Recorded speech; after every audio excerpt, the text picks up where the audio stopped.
Ah, my new friends. Good to see you back. Who was I talking to? Don't be silly. Why would I be talking to one of the Sisters of Night? No, you have her mistaken. She's just a old friend. Never mind that. What you're here for is more story time. You want to know what's going on with the coin bearers on their twisted Halloween night. So let's not keep you waiting. This is A Halloween's Tale, a game of snakes and apples, part 2.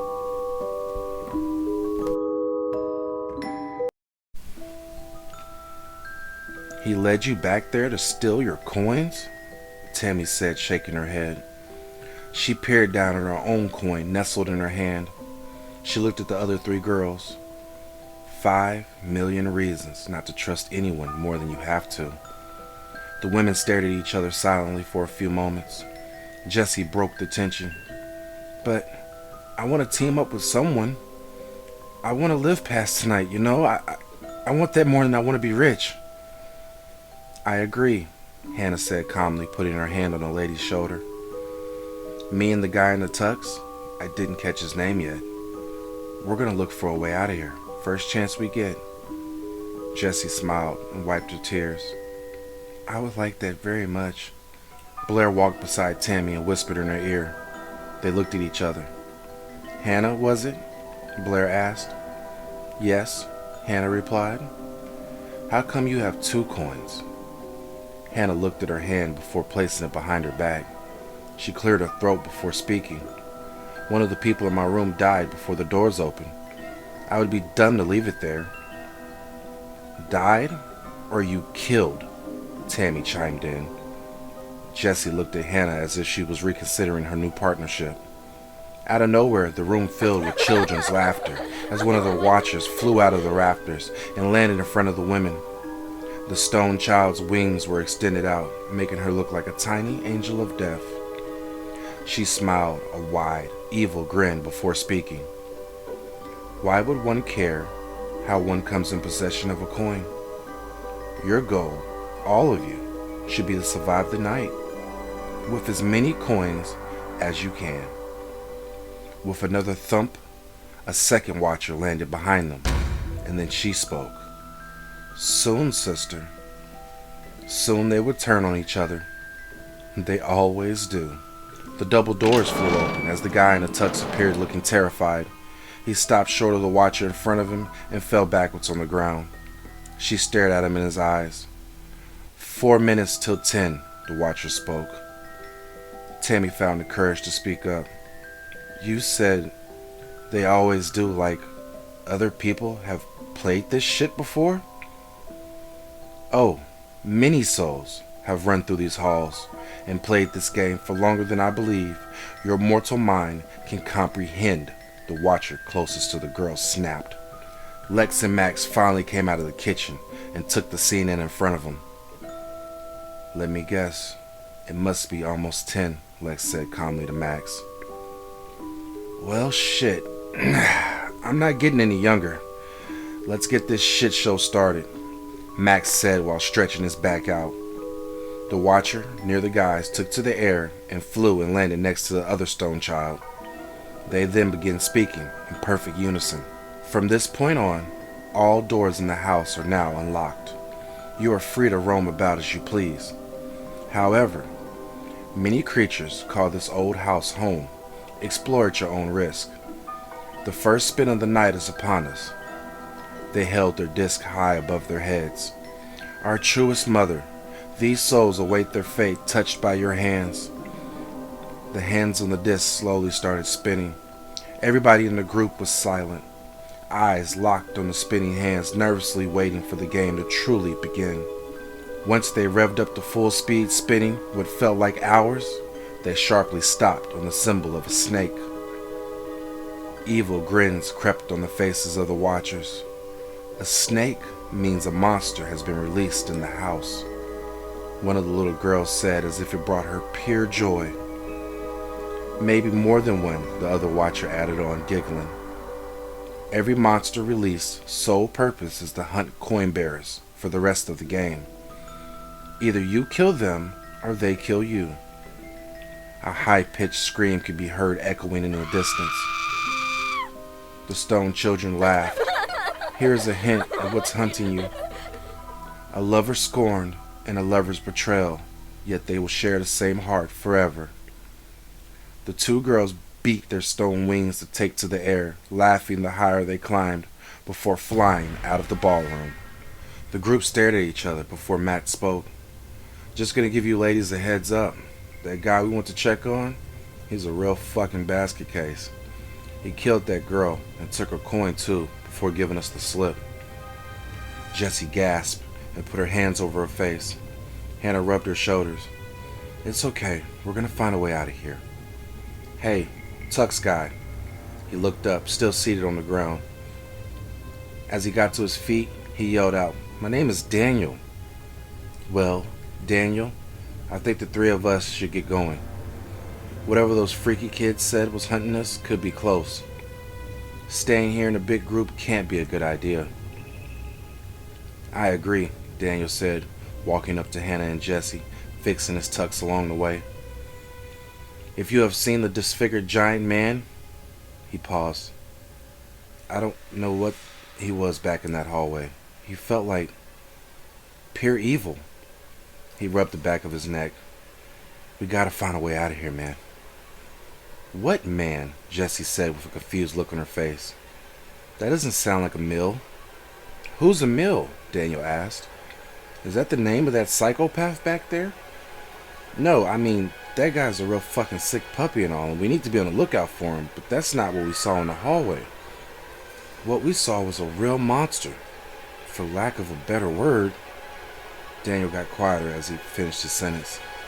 I reckon he's just one of the many surprises we'll find as we explore the house, Max declared loudly. Blair and Tammy whispered amongst themselves when Hannah yelled out, What are you two plotting? Both women looked up. We want to ask you the same question, Tammy said calmly. You're the only person here with 2 coins. The whole room fixed their eyes upon Hannah's hand. I already explained myself. I'm not going to do it again. You two are thinking about taking me out, aren't you? I see through you. I'm ready to... Hannah was cut off by the sound of giant footsteps coming from the hallway. A giant figure could be seen coming into the ballroom from just beyond the light's reach of one of the now previously locked doors. The coin bearers braced themselves. A silence fell over the group. Max and Lex were fidgeting with the knives in their hands, eyes locked in the doorway. A large, headless man stepped into the light of the ballroom. What the fuck? Lex said out loud. The man was just a little taller than himself, maybe 6'5" and solid. The creature was all muscle. Its skin was gray and looked decomposed. It wore worn down and blood-stained overalls with one strap left undone. It had a gaping hole in its chest that was leaking a mix of green slime and blood. It carried an axe in one hand that it was dragging behind itself across the stone floor, leaving a trail of sparks. In its other hand was a head. It held by long, black, tangled hair. It walked a couple feet into the room and held its head high like a lantern. The head had the same grayish skin as the body and bright yellow eyes. Its teeth looked like they had been filed down to razor-sharp points. It slowly moved its head from side to side to get a better view of everybody. Jessie, shaking, couldn't help herself. She screamed at the top of her lungs and pushed Hannah out of the way and made a beeline for the door that had brought them into the ballroom. The head in the monster's hand let out a war cry like it was ready for its next kill. Let's go, Blair screamed while tugging on Tammy's arm. The creature quickly moved its head in their direction and locked eyes with Blair before running at them full speed, axe held high over his shoulders, roaring the whole way. At the last second, Blair pushed Tammy hard as the axe came down between them, cracking the end of the table to splinters. Hannah took a chance with the creature distracted to grab Daniel by the arm and make a run for it through the doorway so they can catch up to Jessie. The creature swung the axe at Blair repeatedly, barely missing by inches as the agile woman dodged for her life. Tammy got to her feet as the monster whipped around to face her. It swung its head at her with its mouth wide open. It hit her hard in the shoulder, and it bit down. Tammy let out a scream of pain as the creature then pulled at the hair like a whip, pulling the head free and taking a large chunk of Tammy's flesh with it. It ended its assault by kicking her square in the chest, sending her sliding across the stone floor before hitting the wall with a loud thump. Lex charged head first and shoulder checked the monster, sending it stumbling. He looked at Blair and yelled, "Get her out of here!" Blair looked at him puzzled, as if she was asking herself, why would this man risk his life for her, a stranger? She shook the look of bewilderment off of her face, got to her feet, and ran over to Tammy. The young woman looked in bad shape and dazed. "Tammy, you have to get to your feet now, come on." She helped her to her feet and told her, "Team bad bitches, right?" Tammy smiled and wiped the blood from her mouth. "We can work on the name later." The women kept their backs to the walls as they edged themselves around the room, trying not to be noticed, their eyes locked on the fight in front of them. The monster would swing his axe, and Lex would dodge, then rush in to get some stabs with his knife as they danced around each other. The ladies just made it to the door the creature had came through when they watched the older man jump off of the table and land on the creature's back, stabbing it repeatedly with a crazed look in his eyes. The head in the beast's hands let out a scream of rage and pain as the girl slipped into the hallway, disappearing. It buried its axe into the floor with one swing, cracking the stone, locking it into place, then reached over his shoulders to grab Max by the back of the shirt and sling him to the ground hard. Lex rushed in and got a couple of stabs off before the creature swung around and clubbed Lex in the face with its own head, sending him stumbling backwards. Max got to his feet slowly and yelled out, "Ranger, follow me if you want to live." "You got a plan?" Lex shouted back as he dodged yet another axe swing. "Hell, half of a plan is better than getting chopped to fucking bits by this fucker. Come on, youngin'." Lex nodded in agreement, and Max, surprisingly quick for an older man, booked it through the double doors into the kitchen. Lex stared down at the headless beast, looking for an opening, and decided to play it reckless and run straight at it. The creature swung his axe, and Lex ducked it by sliding on his knees, leaning back as the axe passed by centimeters from the tip of his nose. He quickly got to his feet and took off after Max. As Lex ran full speed down the corridor, swatting at the thick cloud of flies swarming around the carcasses, he could hear Max's voice echoing off the walls. "Grab a lantern, youngin', before you get down here." Lex was just about to run past one when he put the brakes on and stumbled a little bit. He turned back a few steps and wrestled the lantern free. This took a few more seconds than it should have, because the rusted chains it was attached to. As Lex was pulling it free, he could hear giant footsteps racing full speed down the hallway and the deep roar echoing off the walls. His heart was racing as the footsteps got closer and closer. Finally, he snagged it free, and a moment later, an axe hit the wall where his head had just been. He booked it down the hallway, fast as he could, knowing the monster was almost within arm's reach of him. As he ran past the stoves from earlier, he was hit with a strong smell of gas in the air. He could see Max at the end of the hallway now. He pushed himself to run faster now, as he felt the axe graze his back. "Throw the damn lantern!" Max screamed. Lex understood what the plan was when he smelled the gas, but didn't want to throw it with this asshole inches from his back. He worked off instinct instead, and stopped and leaped behind half of a cow carcass. The monster couldn't stop on a dime and almost tripped over its own feet. It saved itself from falling by using the axe like a cane. It held its head high, scanning the hanging meat for its prey. It was quiet except for the chains rattling as the carcasses gently swayed. The monster walked through the bodies of dead animals, smacking them out of his way in anger. He heard chains moving behind him and swung his axe hard while turning around. Lex ducked it and drove a hook into the skull of the creature's held head. It screamed and kicked Lex out of the bodies back into the walking space of the tight corridor. As Lex was getting up, the beast came burrowing out of the bodies of meat and stopped just short of Lex. The chain snagged tightly to the hook still embedded in his head. Lex smiled and got up and raced towards Max, who was waving at him like he was nearing the end of a race. Lex stopped short of Max, turned and waited, breathing heavily. "What the fuck are you waiting for now?" Max spat. Lex didn't answer, but waited, and waited. The monster finally freed the hook from his head and shot off down the hallway like a bat out of hell. Lex threw the lantern at his feet when it got a good 15 feet closer, and a cloud of fire engulfed the monster as it screamed out. The flames filled the whole hallway before an explosion knocked Max and Lex backwards. The hallway in front of the kitchen crumbled, closing off the kitchen, and the monster left in the rubble. The explosion reverberated throughout the giant mansion. "What the fuck was that?" Tammy said, looking back down the hallway behind her. "I don't know," Blair said, looking back as well. "This place is fucked, and honestly, it's probably best to get as far as possible from any and all strange noises we hear." Tammy smiled and nodded in agreement. "How's the arm?" Tammy had used a torn piece of Blair's hoodie to make a tourniquet to help stop the bleeding from a nasty bite wound. "It's fine. Thanks for sacrificing your hoodie." Team Bad Bitch, remember? Not really a team if one of its only 2 members bleeds out. Tammy laughed. "We gotta work on the name." After a few moments of chuckling, Tammy's face got serious as she stared at Blair. "We need to find weapons ASAP. I'm trying to avoid the narrative of black people die first in horror movies, you know?" "I'm Asian," Blair said while laughing. "I think those rules also apply to me as well. So let's open these doors, down these hallways, carefully, and try to look for something useful." They set off down the east side of the mansion for their first door to try their luck.